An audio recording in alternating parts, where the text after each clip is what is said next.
Welcome to the Transforming Society podcast. My name is Jess Miles, and today I'm speaking to Bharat Malkani, Reader in Law at Cardiff University. Bharat's new book, Racial Justice and the Limits of the Law, lays bare the tension between the legal system and the struggle for racial justice. Racial justice is never far from the headlines. The Windrush scandal, the toppling of the statue of Edward Colston, Shamima Begum, and racism within the police have all recently captured the public's attention and generated legal action. But although the ideals of the legal system, such as fairness and equality, seem allied to the struggle, campaigners have been all too often let down by the system. Bharat's book is both a lawyer's guide to anti-racism and an anti-racist guide to the law, bringing together these different perspectives to help both groups understand how to use the law to tackle racial injustices. So welcome, Bharat.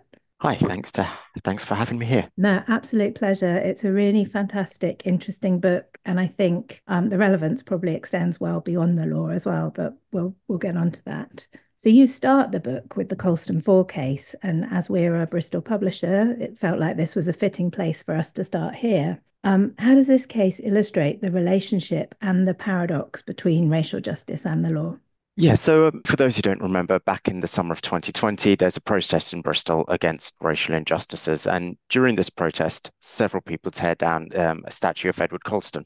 Colston had been revered in Bristol by some people because of his philanthropy in the city back in the 1600s, but he had also been despised by many people because of his role in the trade of enslaved African people. And despite some calls to have the statue taken down, council resisted those calls, and so protesters took their matters into their own hands.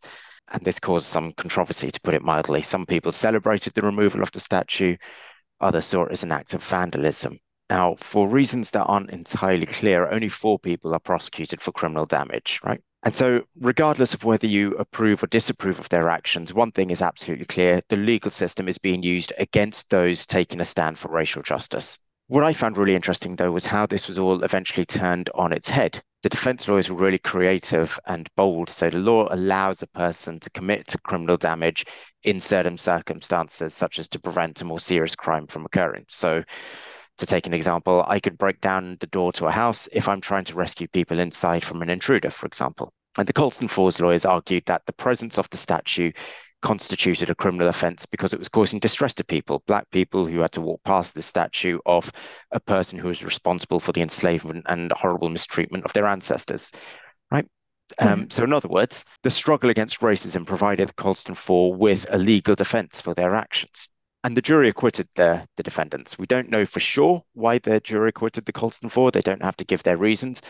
But we can assume that they agreed with the Colston Four's arguments. Otherwise, they would have convicted them because there was no doubt about them actually bringing down the statue. That wasn't in question at all. They fully admitted to that. They just said they had good reasons for doing so.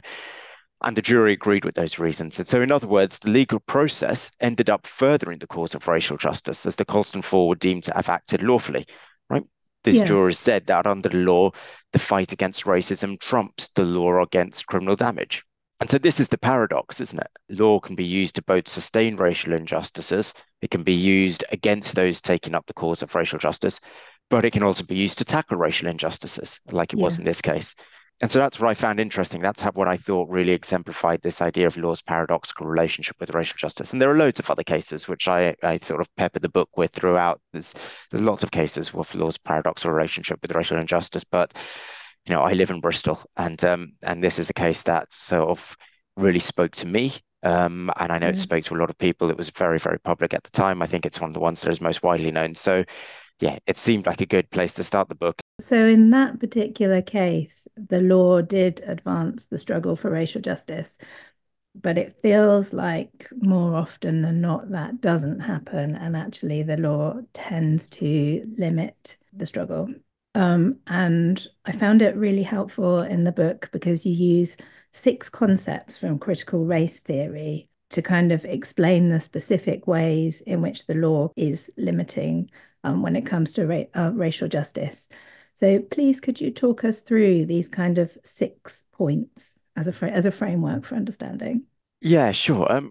Critical race theory has come under a lot of criticism Mm. itself in recent years, mainly from politicians.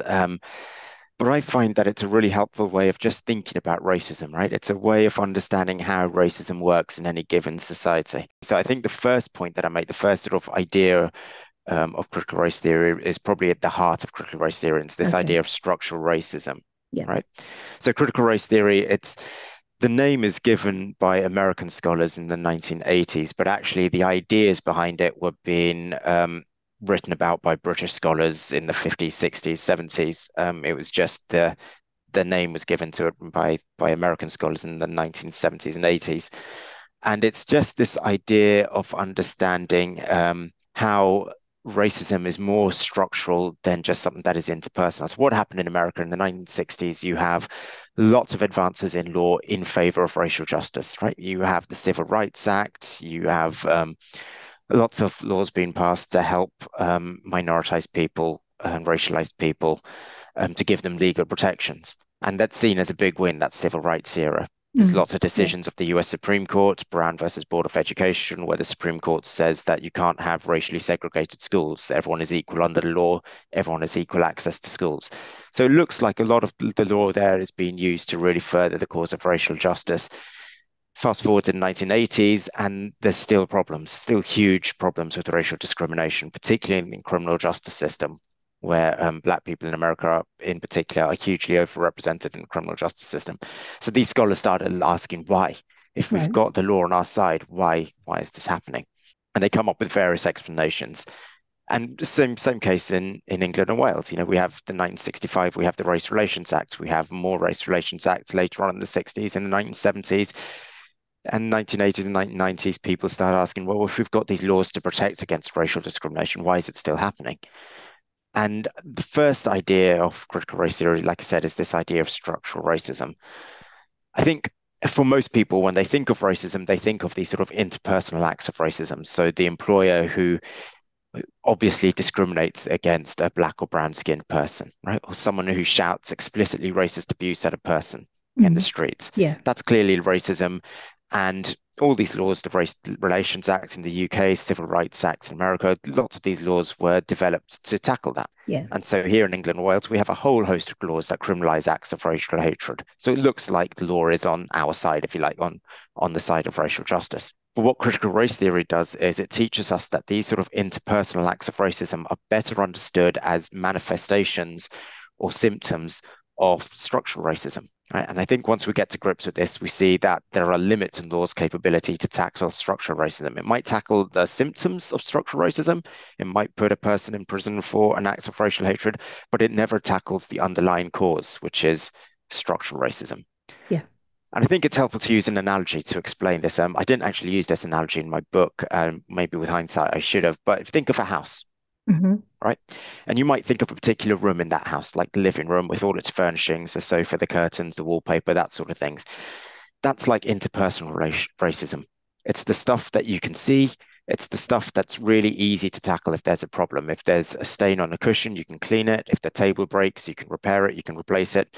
If a person racially abuses a person, you can arrest them, you can put them on trial, you can punish them, Yeah. right? It's the stuff you can see, the stuff that is relatively easy to tackle.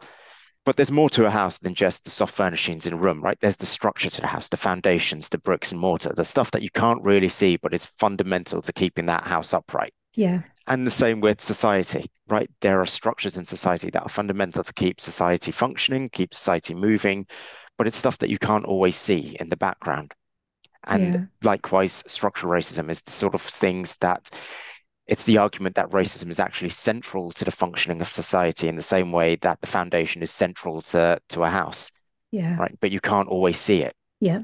right? So it's not the visible act of overt racism, but it's the processes and the cultures that reinforce racial stereotypes and disadvantages. Yeah. And you can It's stretch the that analogy framework, further. Yeah, it's the a framework. framework that everything's within, isn't it? Yeah. Exactly. Yeah, it's like the systems, the health system, Mm. the criminal justice system, the education system. These are like the gas pipes in a house or the water pipes that run through a Mm. house, the stuff that you can't see, but kind of keeps it all functioning. Yeah. Right. And you can stretch this analogy a bit further. You know, both of them are really difficult to tackle. Tackling subsidence or damp is a lot more difficult than tackling a stained cushion or a broken table, for example. And likewise, tackling structural racism is a lot more difficult than tackling interpersonal acts of racism. There's not always the identifiable person who can be sued or prosecuted or whatever. And so that's where I think the idea of structural racism becomes really helpful in understanding the limits of law and tackling racial injustices. Law really struggles to tackle these sort of unseen problems, these sort of procedural problems, cultural problems that are Yeah. aligned with structural racism. The second idea is this idea of race as a social construct. So when we look at the history of racism, we see attempts to argue that race is a biological matter, right? And that we are by people of different skin colors are biologically different to each other, and that these differences matter.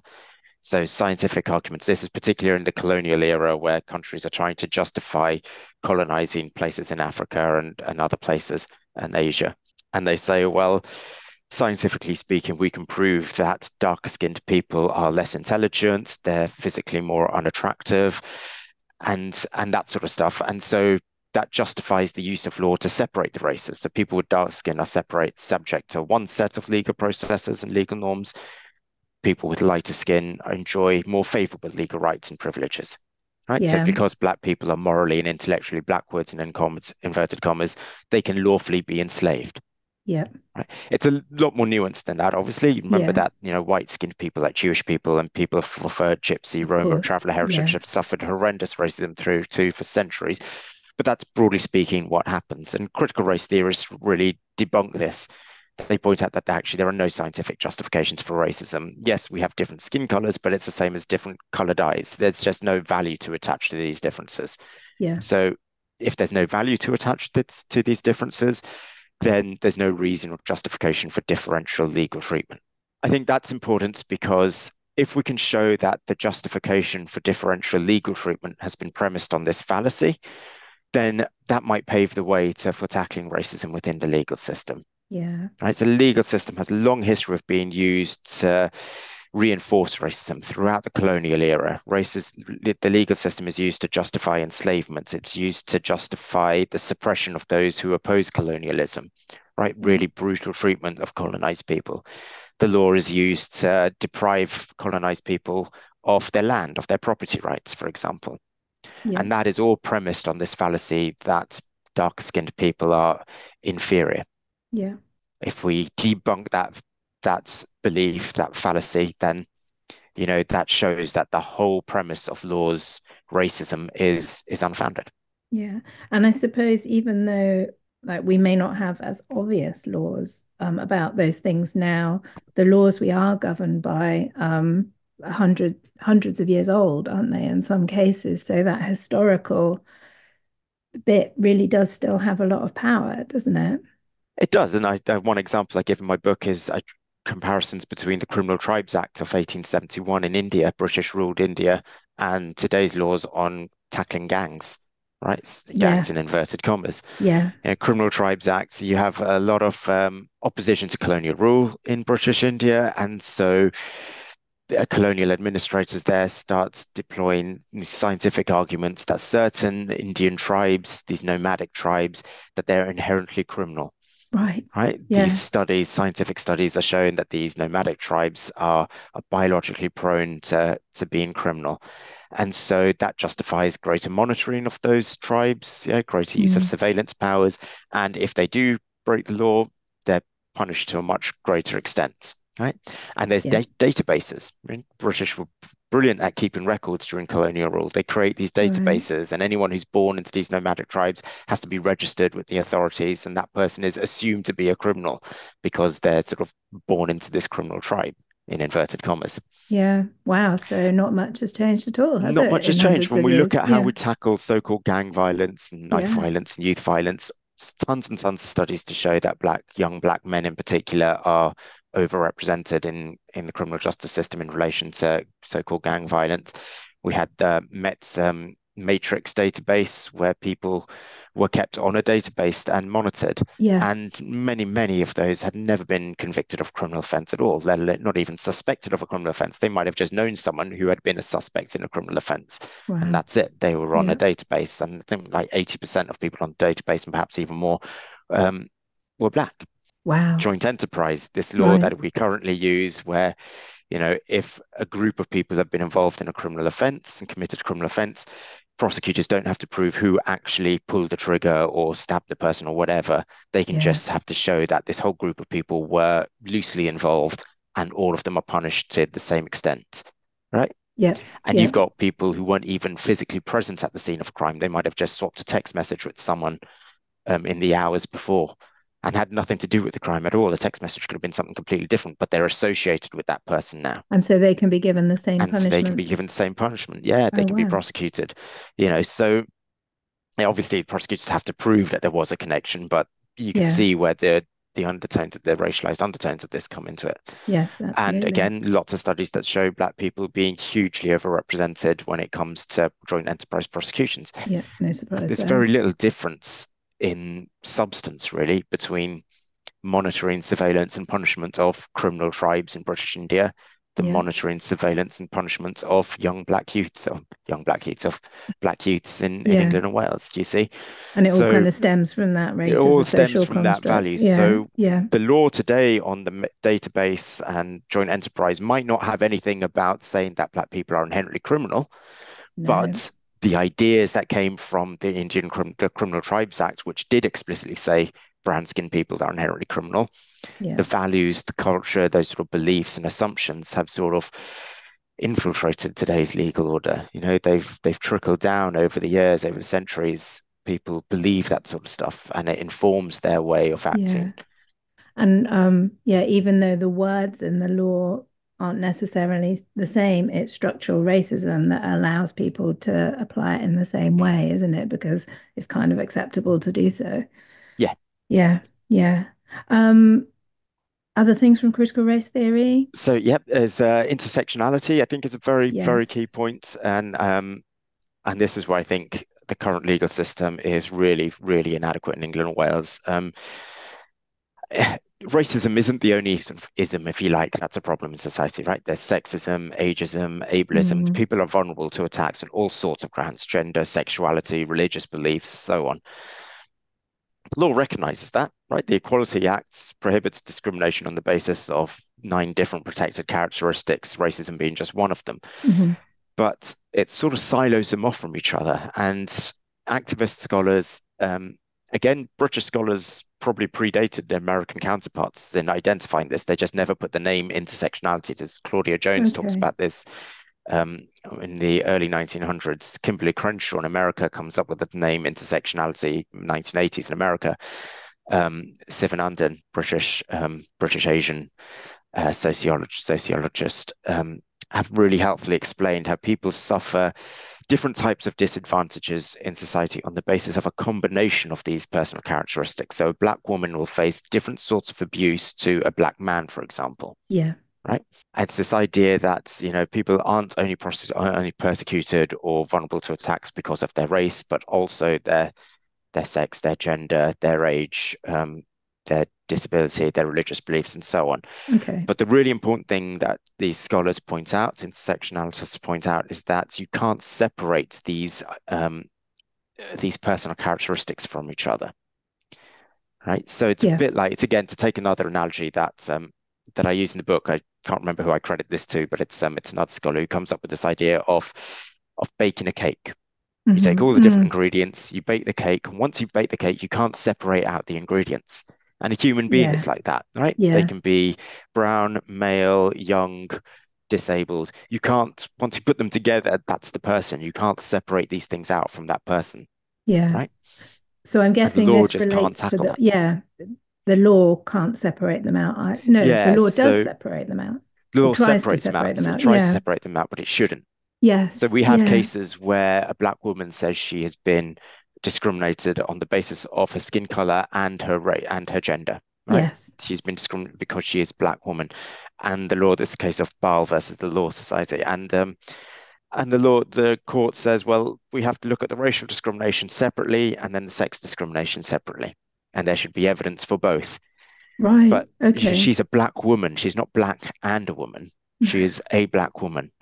And Yeah. that's what you should look at, not But it her becomes two being black on the separate one hand. processes. Yeah, exactly. Wow. And famous case, Shamima Begum at the Yes. moment, ongoing Yeah. case that I'm sure a lot of listeners will have heard of. Yeah. 15-year-old girl, Muslim girl who is travels to Syria, but we know now she was trafficked. She was duped into joining ISIS. She was Yeah. vulnerable. It's a 15-year-old girl. Yeah. She's taken over and she's found in a refugee camp 4 years later. and she doesn't regret joining ISIS, but she wants to come back to England because she realizes that there's no way to live. And Mm, she's vilified by the British press. She's mm, vilified by the British political establishment. It's very interesting because when you look at the news when she left at 15, when she was 15 years old, there were mm. concerns for her welfare. There were lots, I think Nicky Morgan, the then education secretary, said, we're hopeful her and her friends who she'd gone with return home safely. And Yeah. there was concern that these 15-year-old girls had been duped into joining ISIS. 4 years Mm, later, she's vilified as a monster. yeah. Um, and and so the Home Secretary responds to this. Sajid Javid at the time revoked her British citizenship, and that's Yeah. really major, Yeah. right? If you think about the right to citizenship is one of the most fundamental rights because in a political community, it's that right that allows you to implement your other legal rights. It's the right to Yes. have rights. Hannah Arendt famously said that the right to citizenship is the right to have rights. The Yeah. US Supreme Court has outlawed the deprivation of citizenship because of how severe it is. So the Home Secretary has to say that we can deprive her of her citizenship because she's a threat to national security, Mm. but recognition that this is a really serious measure. The law says that you can only do that if that person isn't left stateless.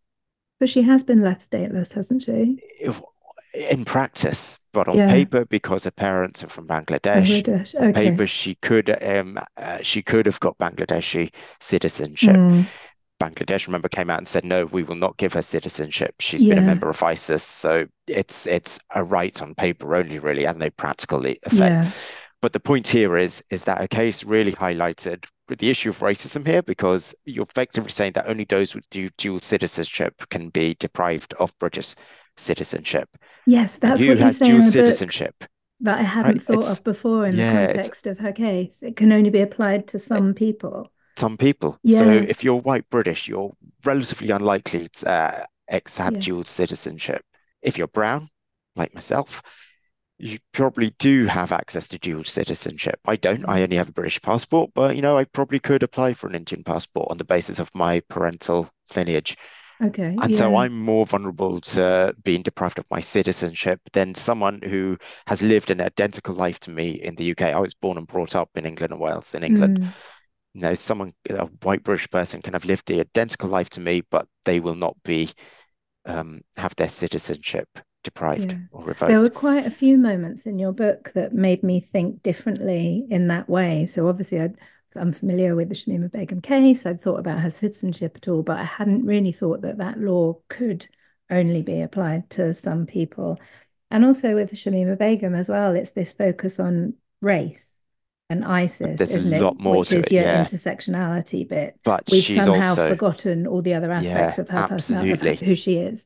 Yeah, She is a girl, she is Muslim, and these issues come into play as well. yeah, I think one of the reasons why she's been vilified so much is she doesn't she kind of goes against the stereotype of that, in inverted yeah. commas, demure Muslim wife, Yeah, that being kind of, unapologetic and yeah, yeah, exactly.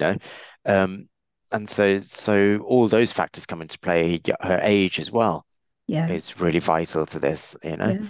Well, and all Um, the dreadful, dreadful experiences she's had as mm, well. And it's just, we're so focused on this one particular legal bit. yeah, All of that falls by, it's so easy to discount somehow all the other yeah, stuff. Yeah, absolutely. And so she's lost two children while she was out there. Two of her exactly. children died of Yeah, malnutrition. And yeah, there are some sections who just sort of see that as a reason that she's a bad mother. And so there's the sexism that comes into play, you yeah, know. yeah. So I think hers is a really tragic case of how intersectionality plays out in practice. And the Home Secretary just would not see this, just No, saw her as a monster and yeah, didn't realize that actually one of the reasons why she's been portrayed as a monster is because she's been attacked at all these different angles. She's not acting as a woman should, as a brown-skinned Muslim woman should, as a young person should, yeah, you know. yeah. And so, And yeah, and here, the legal system has actually prevented her from getting any kind of justice, but yeah, racial justice. Yeah. Yeah. exactly. Yeah. So yeah, so I think, that's for all those reasons, law, the issue of intersectionality really highlights the limits of the law, Yeah. in a whole string of Absolutely. cases. Yeah. So we have structural racism, social construct, intersectionality. Nationality, yeah. I think the fourth concept of critical race theory that I think is really interesting for explaining law's relationship with racial justice is this idea of interest convergence. This is an idea put forward by another American scholar called Derek Bell.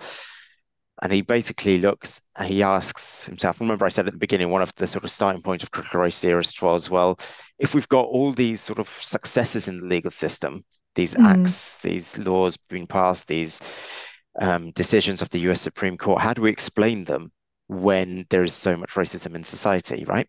yeah. If we've got so many examples of the law facilitating racial injustices, how do we explain those occasions when the law seems to be on the side of racial justice? How do we explain that? And so Derek Bell comes up with this idea of interest convergence, which, as the name suggests, is when the interests of different racial groups converge. And Yeah. so a decision or a legal act in favor of ethnic minorities doesn't threaten the interests of the dominant racial group. Yeah. So something happens that means that actually it doesn't threaten, or it's actually in the interests of the dominant racial group for this decision to be in favor of racial justice. So to use a British example, take Stephen Lawrence's murder back Okay. in 1993. Yeah. Very famous case here in England and Wales, obviously. And in the aftermath of his murder, politicians really make this an issue and pass a lot of laws criminalizing acts of racial hatred to make Mm, it easier to prosecute people who have committed acts of racial hatred. yeah. Why? Is this just because lawmakers suddenly had a concern for the welfare of Black people in the aftermath of the murder? Or is it because the Daily Mail had taken up this cause, and so politicians knew that they had the support of the Daily Mail's readership, and Right. so it was in their interests to take action because they would secure the support, or they had the support of the Daily Mail's readership. Think about when the Race Relations Act was passed in 1965, this groundbreaking measure in English law that says racial discrimination is outlawed. It's limited in its scope, but at the time, it's really groundbreaking. It's the first time a piece of law in England, in mainland England, outlaws discrimination. There had been some in the colonies earlier, but this was the Okay. first time on mainland England. Why? Is that out of a sudden concern with the rights of brown and black skinned people? No. No, because when we look at the historical context, we see at the same time that the Race Relations Act has been passed, there's a whole host of immigration measures that are wholly um, contrary to the rights of black and brown skinned people, a whole load of immigration measures that are saying to black and brown skinned people, you are not welcome in England and Wales, right? Right. Yeah. So what you have here is this trade-off, this kind of like, we're going to make it really hard for you to come to England and Wales, but when you do come here, we'll give you certain rights, right? Gosh. Yeah. But the white British majority were able to swallow the Race Relations Act because they knew that these people were being blocked from coming into England and Wales in the first place, or from to Great Britain in the first place. Wow. So Yeah. their interests weren't threatened by the Race Relations Act. Yeah. Right? And the debates in Parliament make it clear that it was that latter. They say, well, look, we're going to allow some black and brown skinned people into the country, and to manage race relations, we'll enact these Race Relations Act to just Yeah. balance out the interests of them with the white British majority who are So we worried can that be they're going to come in. comfortable. Yeah. Yeah, Yeah. Yeah. so this idea of interest convergence is this idea that legal progress will only be made when making progress doesn't really threaten the issue of structural racism, for example. Yeah. You So know, it's important not to look at laws in isolation, but look at mm, everything else that's happening, everything that's happening at the same time. yeah, Yeah. Yeah. exactly. Yeah. So again, this goes back to that issue of structural racism. It's very easy to put outright racist in prison because that doesn't really threaten the interests of the white British majority because structural racism isn't being tackled. Do you see? No. Yeah. I see. I So see. yeah, Yeah. so that's the idea of interest convergence. The fifth concept is the idea of lived theory, which I think is really important. For centuries, from the cases of slavery through to the present day, we often find that in cases involving racialized people, their voices just aren't heard, Okay. right? So Yeah. during cases on slavery, enslaved people were characterized as property for the purposes of legal action, and their voices just weren't heard. They weren't Yeah. even considered to be human beings, Yeah. right? And the famous case of Somerset and Stewart, where for years people thought that a case outlawed slavery in the British Isles. It didn't at all. It was just a very narrow ruling. And the judge in that case, Lord Mansfield, there are biographies written about him and what he meant in his ruling, and scores of academic articles poring over what his judgment meant. Mm. Right, the Can you say abolitionist. what the case of Somerset and Stuart is? Yeah, sure. Yeah. So Somerset and Stuart, back in the 1700s, a slave owner travels to England from Jamaica, brings his enslaved person with him, James Somerset, and he escapes captivity. He's recaptured, put on a boat bound for Jamaica, but this comes to the attention of abolitionists like Granville Sharp. Hmm. So they invoke a law that is actually meant for people accused of crimes, the Habeas Corpus Act, saying that anybody who is detained, physically detained, has a right to have their case heard before the courts, right? Yeah. It can't be arbitrary. There has to be a legal justification for it. And they argued that this applies to people who are enslaved as well. So this person is shackled to a ship being bound for Jamaica. He has a right to to represent his arguments in court. His owner has to present legal justification for shackling him, Hmm. right? And Lord Mansfield rules very begrudgingly that, this particular person, there's no legal justification for keeping this particular person shackled to a ship. He's free, Okay. Okay. right? Yep. Doesn't outlaw slavery, doesn't say anything about slavery per se. It's just in this No. particular case, there is no legal justification for shackling him. But the cause is celebrated. Abolitionists see this as a victory. Mm. It's presented as a victory because this slave is set free, this Hmm. enslaved person rather is set free. Granville Sharp, one of the abolitionists who sort of really leads on this case, there are biographies about him. There's nothing that we know about James Somerset. There's nothing about the Yeah. actual enslaved person whose bravery in escaping slavery had really won the case. If it was Yeah. not for him really taking the risk, he's putting his life on the line by escaping slavery.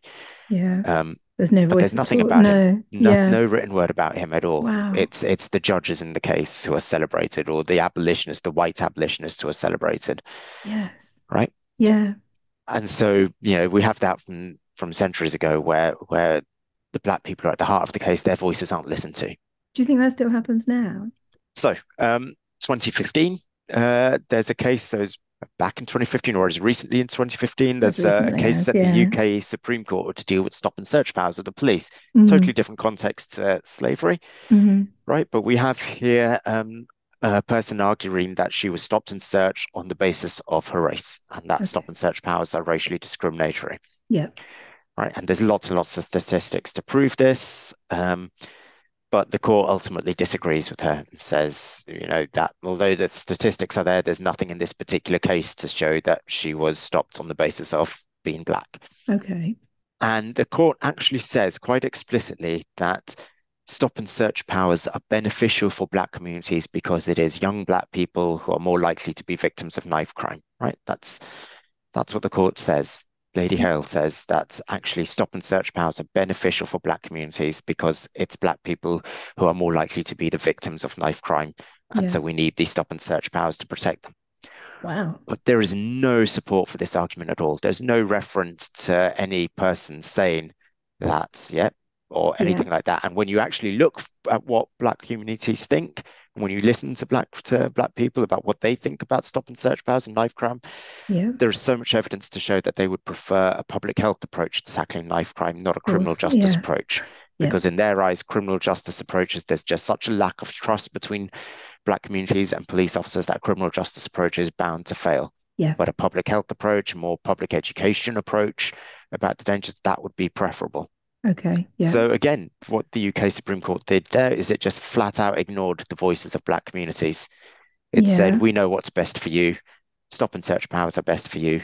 So It's we're more going to than it's allow more this. than ignoring though, isn't it? It's being totally comfortable with speaking for a whole communities Yeah, without even thinking about it. I mean, I can't say exactly. whether or not the judge thought about it, but it is like these kind of sweeping statements said on behalf of people without possibly even having had conversations with them. It's yeah.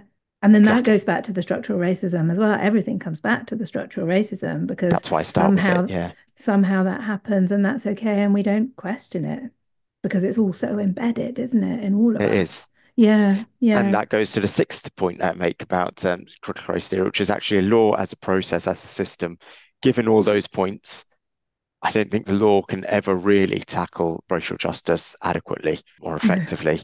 And because, many legal processes, not all, but many are really adversarial in nature. But racial justice requires it requires conversation and dialogue. There's a lot in the book about the past, isn't there? It requires sort of teaching and learning about the historical reasons for contemporary issues of racism, the Yeah. Britain's colonial era and the racial injustice of the past.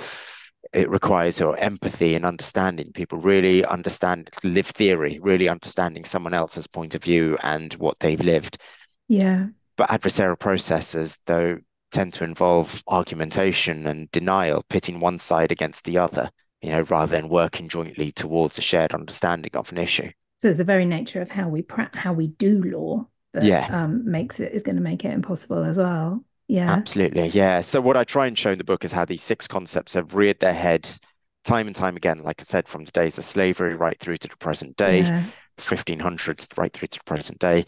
Yeah. And these six issues go a long way to explaining why law has its limits in the struggle for racial justice because it can't tackle structural racism. It's been part of the process of biological racism, if you like, scientific racism. It's Yeah. constructed the idea of racism historically. It can't tackle intersectionality, you know, No. um, and it silences the voices of victims of racism a lot of the time. Yeah.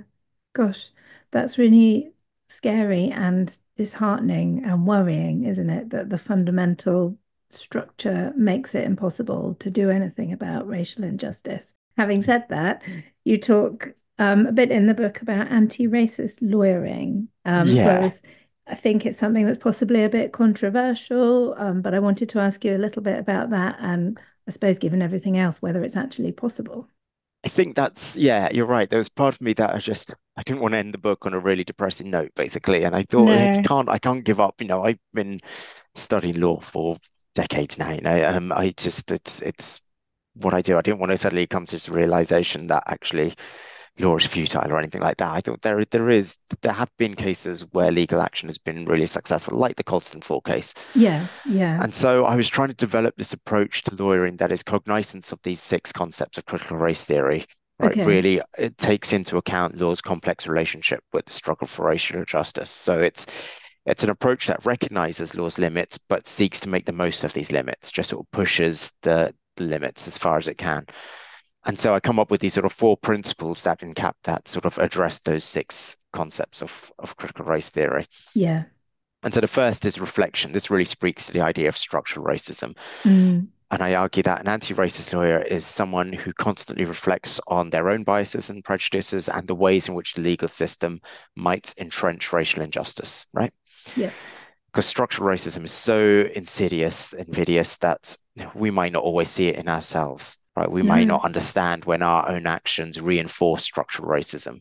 Yeah. A lawyer Or might in not is that understand how legal processes have been informed by centuries worth of racism. So it's this idea that if you're going to be anti-racist, you have to be, you have to always reflect on your position as a lawyer, your actions, your assumptions. yeah. And then I think the second principle is that idea of creativity, and this kind of speaks to the limits of the law, right? Law has its limits, but it is also flexible. And the Colston Four case is a good idea of that. There's nothing in the statute that says the fight for racial justice is a defense to criminal justice, to criminal damage explicitly, right? No. It just says that, if you're trying to prevent a more serious crime from occurring. And the defense lawyers were really creative in how they weave the issue of racial justice into the language of that statute.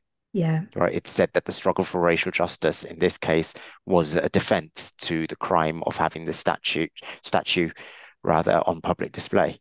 Yeah. It's incredibly smart. Yeah. Yeah, so it's that creative lawyering. Then the third is this idea of collaboration, this idea again of the limits of law. If law is only ever going to provide a partial solution to any particular issue. If a kid has been discriminated at school on the basis of skin color, then they might win their case, but they need help getting back into the educational system, don't they? Yeah. They might Yeah. not want to go back to that school if their school teachers have been discriminatory against them. And we've Hmm. seen that, as I state some examples in the book where this has happened.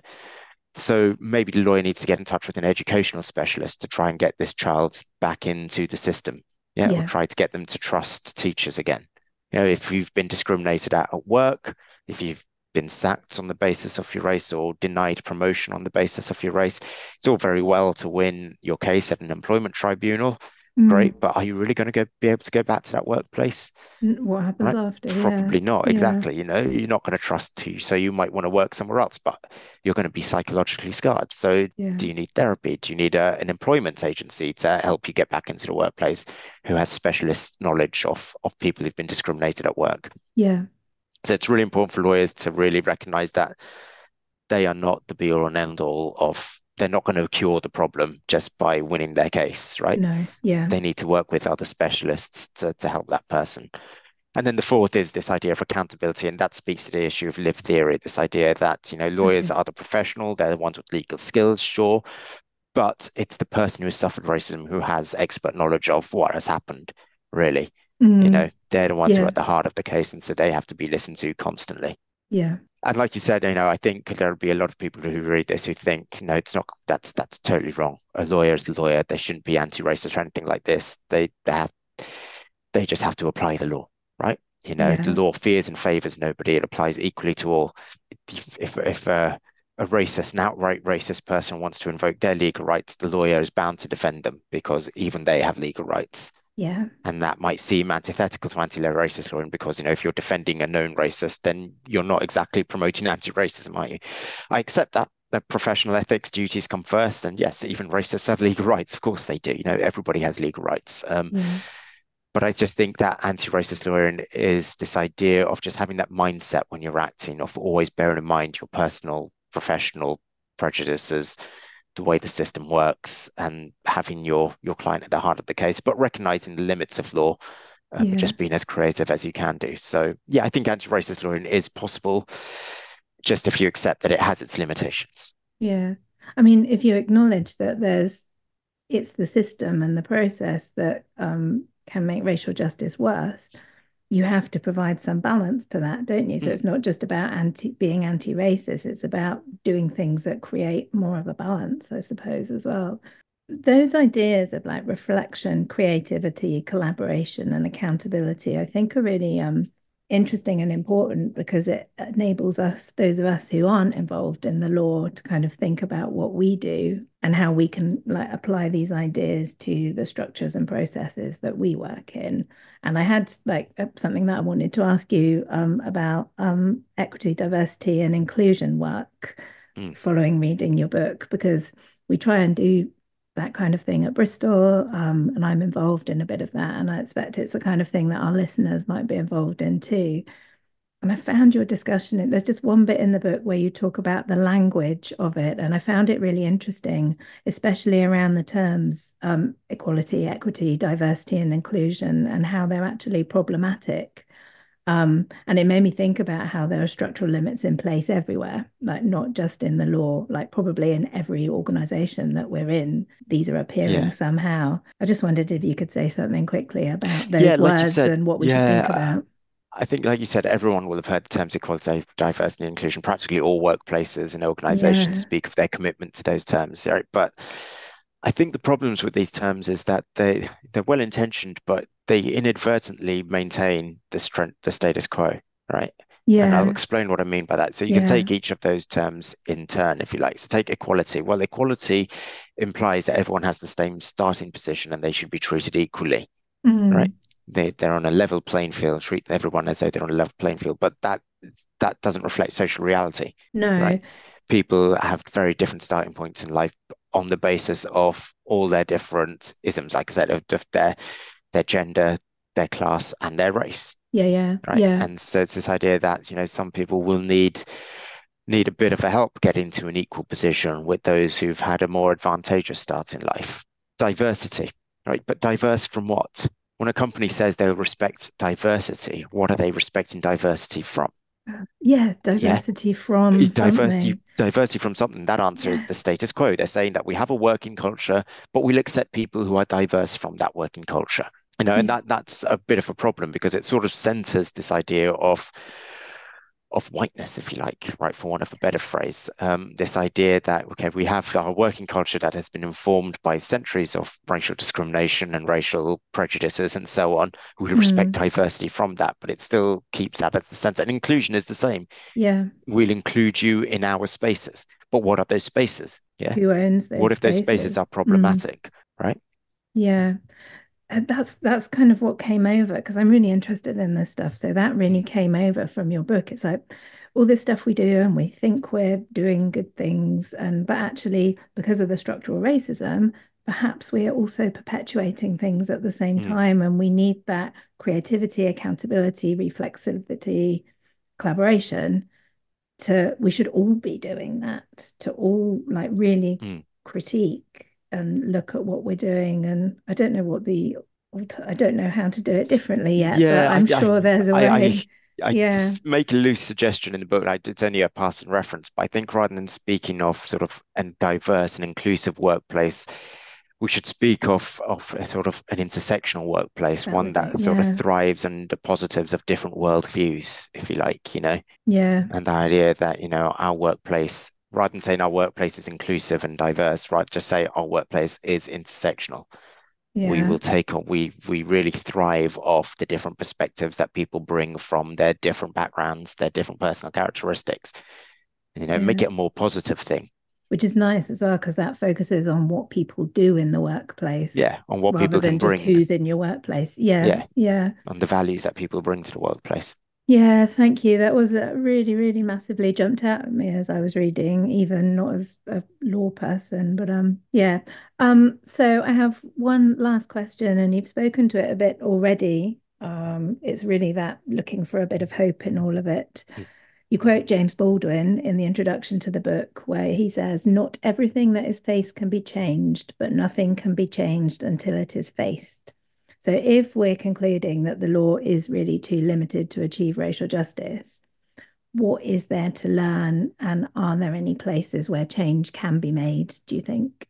Yeah, so well, what is there to learn is the idea of anti-racist law, and it's that idea of, okay, let's make the most of these limits, right? But Oh, law is that's a just good way one of phrasing arena. it. Yeah.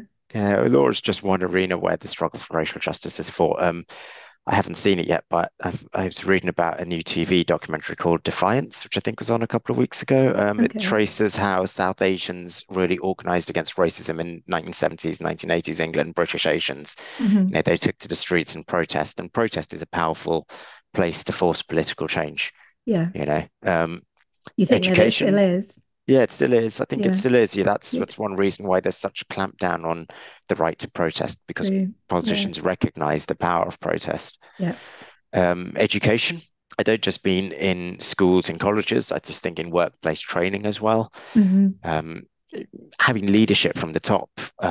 Private companies can change their policies and their processes, for example. So in Wales, I'm at work at Cardiff University in Wales at the moment. The Welsh government has this anti-racism action plan.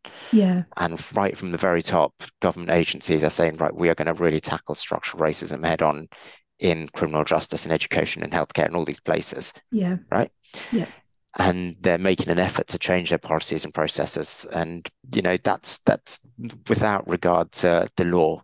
They're not thinking, are we just doing what we're legally obliged to do? They're going beyond that. And that's Yeah. because of leadership from the top, Yeah. right? Yeah. So it's that kind of cultural change that we need. Um, so I think another way of thinking about it is maybe law is better understood as a last resort. We make resort to law when changes on the streets, in politics, in schools, in workplaces haven't succeeded. Then we invoke the law, Okay. right? Yeah. But I'm wary of that being pessimistic. But You then know, also the um, law can be invoked in different ways, like we've seen with the Colston mm, Four case, can't it? And with that creativity, maybe there is space for yeah, adapting it and using I the think law that yeah. there is in better ways.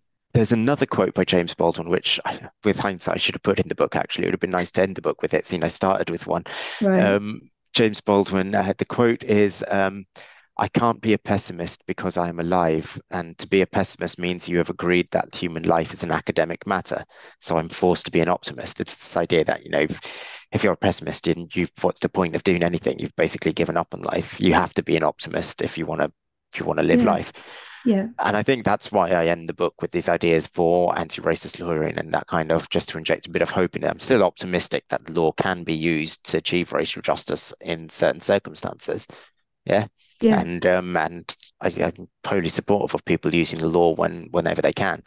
But I just think it speaks to that point about collaboration. It's just I think sometimes there's a danger that lawyers and academic lawyers think only of the law and they don't realize that actually law is just one arena and we need to work in collaboration with politicians, with campaigners, with people with other people, with educational experts, with healthcare experts and all those people. Yeah. And that's how things will change. Yeah, I think that's a fantastic point to end on. And thank you, because it's an incredibly thought-provoking book. Yeah, like I say, even for those of us who don't feel, well, that's daft because we're all involved in the law, aren't we? All the mm, time. But even those of us who don't consciously think about the law a lot, it's really, really interesting. So thank you for speaking to me. thank Um, you. yeah, pleasure. Racial Justice and the Limits of the Law by Bharat Malkani is published by Bristol University Press and is out now. You can find out more about the book on our website, bristoluniversitypress.co.uk, and you can also get 25% off all our books by signing up to our mailing list. Thank you for listening. If you've enjoyed this episode, please follow us wherever you get your podcasts. Thank you, Bharat. It's been a pleasure and really, really Thank you. interesting. Yeah, thank you.